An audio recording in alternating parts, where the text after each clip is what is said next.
Good morning students, welcome to this video, and in this video I'm going to discuss about a poem, and the name of the poem is A Legend of the Northland.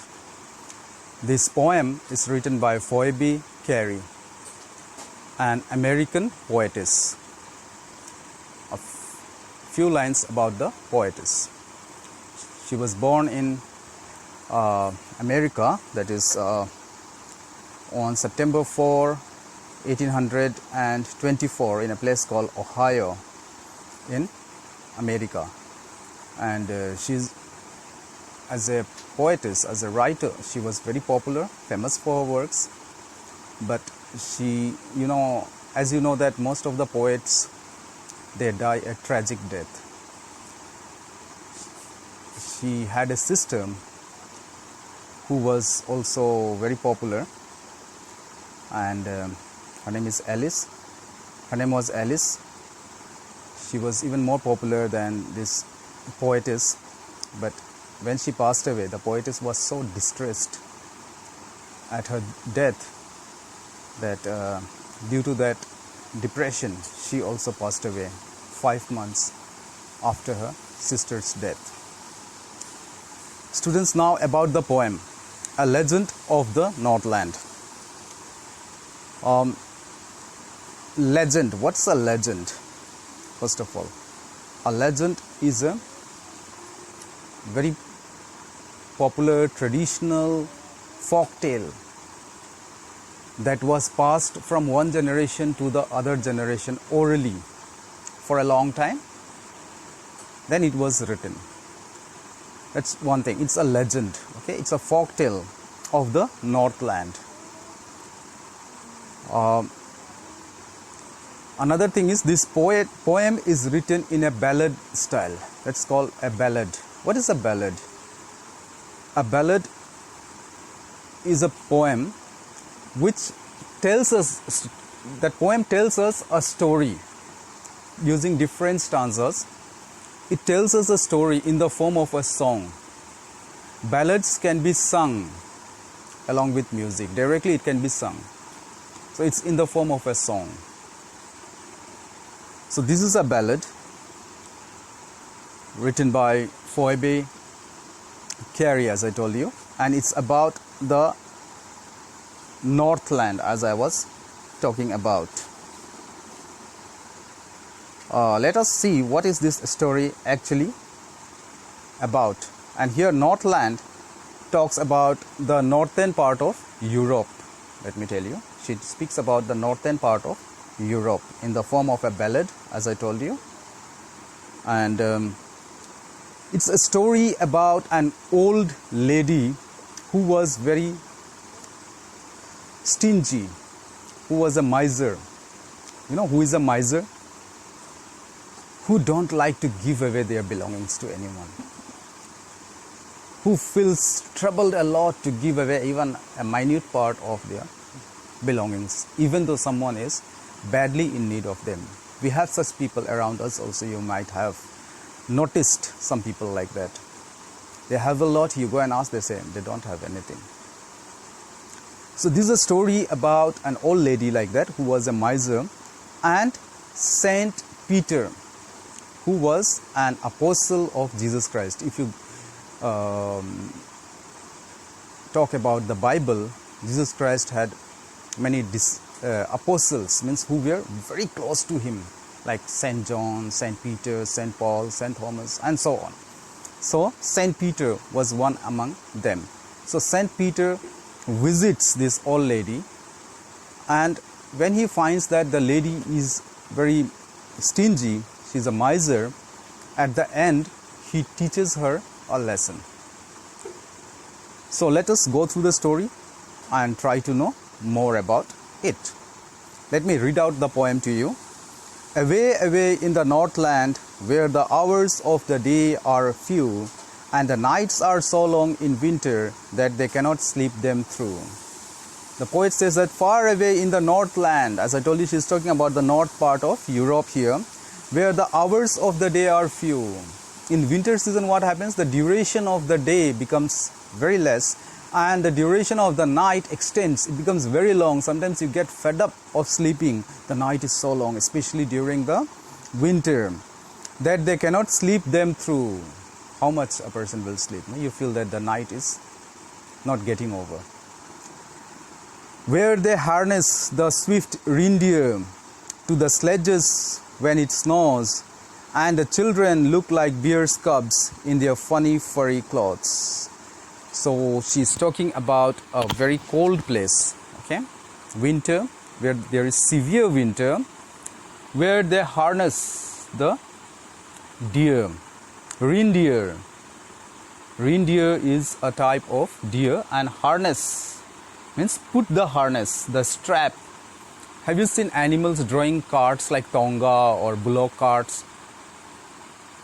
Something like a belt sort of thing is tied to them to support the cart on their body.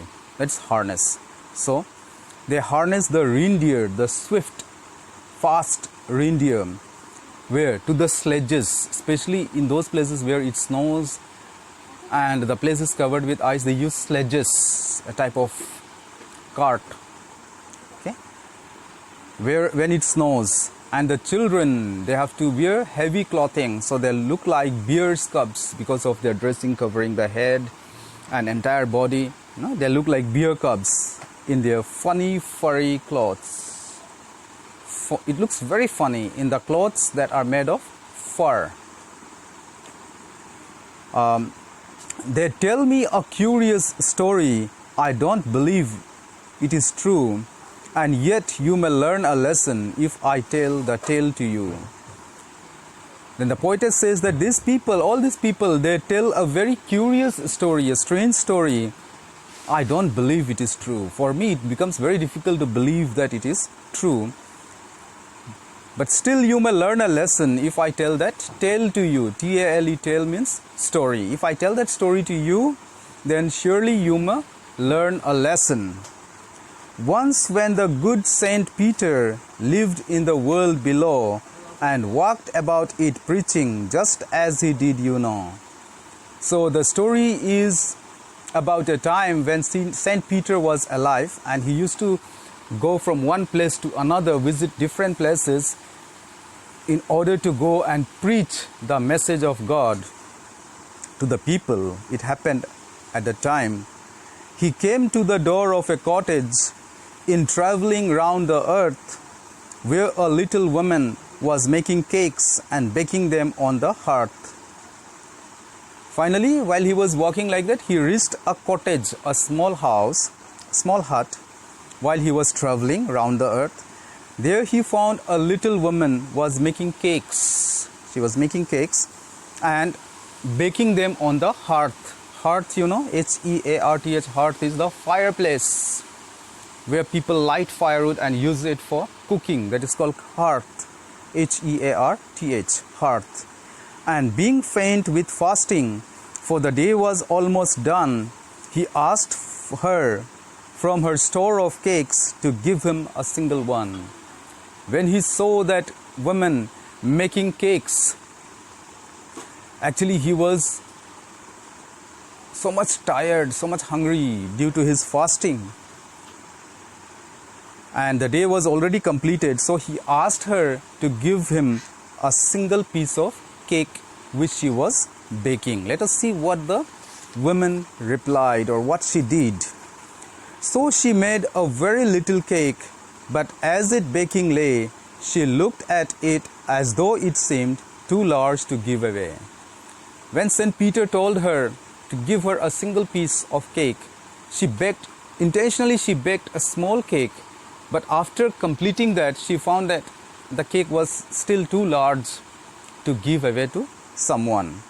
Therefore, she needed another and still a smaller one, but it looked, when she turned it over, as large as the first had done. So she didn't give that cake to Peter. She just kept it, and she needed another one.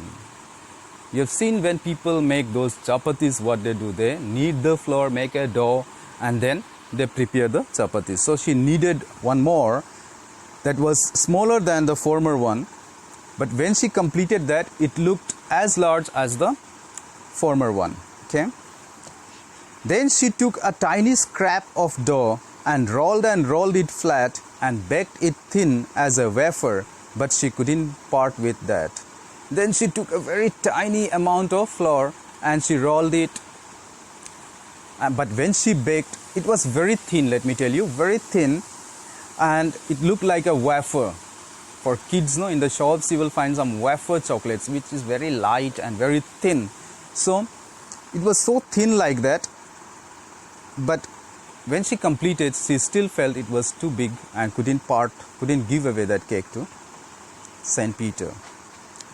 For she said, "My cakes that seem too small when I eat of them myself, and yet too large to give away," so she put them on the shelf.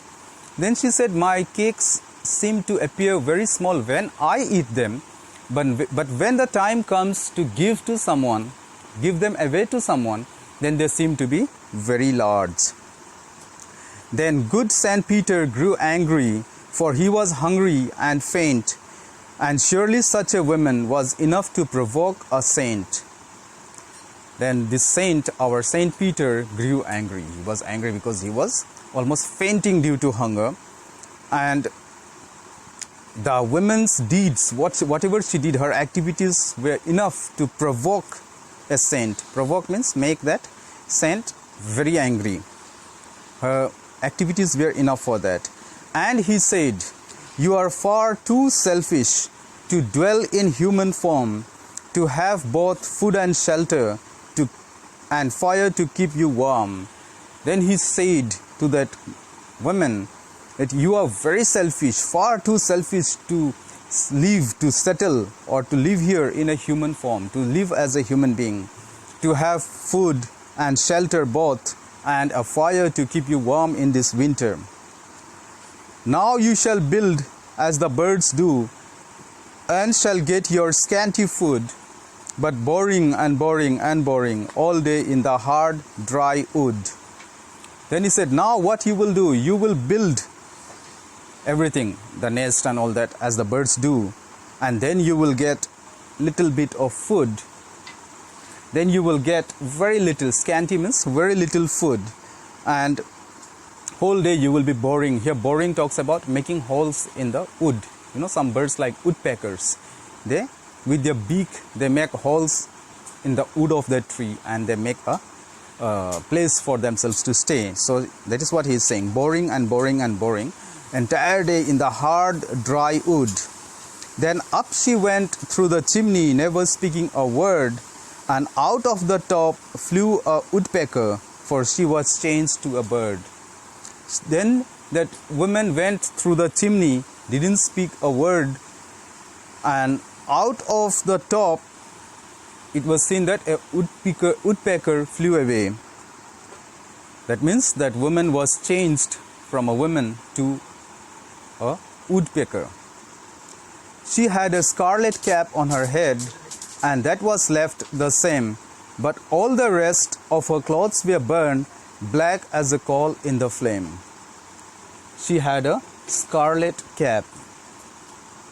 Woodpeckers look very beautiful. So her head was blood red in color, scarlet cap, and that was left like that. It was the same. She had a scarlet cap, and that cap remained the same. Okay, red color cap, because when she became an woodpecker, that on the head part it was red, and all the rest, her clothes were burned black as coal in the flame. The rest part of her body was black as the woodpeckers have. And every country schoolboy had seen her in the wood, where she lives in the trees till this very day, boring and boring for food. And then the poetess said that every country schoolboy, every country here refers to the rural area, the village schoolboys, they see her in the forest, wood means forest, where she lives in the trees till this very day. Most of the time boring, making holes on the tree, eating away the insects that comes out, and she passes her life like that. This is the story, the legend, the folk tale which we were talking about, written by Phoebe Carey. I want you to watch the video till the end so that you understand. I have also discussed the word meanings so that it will become easy for you to understand, and we will discuss the question answers later on. So this is the story. Who is the writer? Phoebe Cary. What is the story? What type of poem is it? It's a ballad, and it's a legend which passed through different generations. Northland refers to the northern part of Europe, and we have seen some questions for you to think about.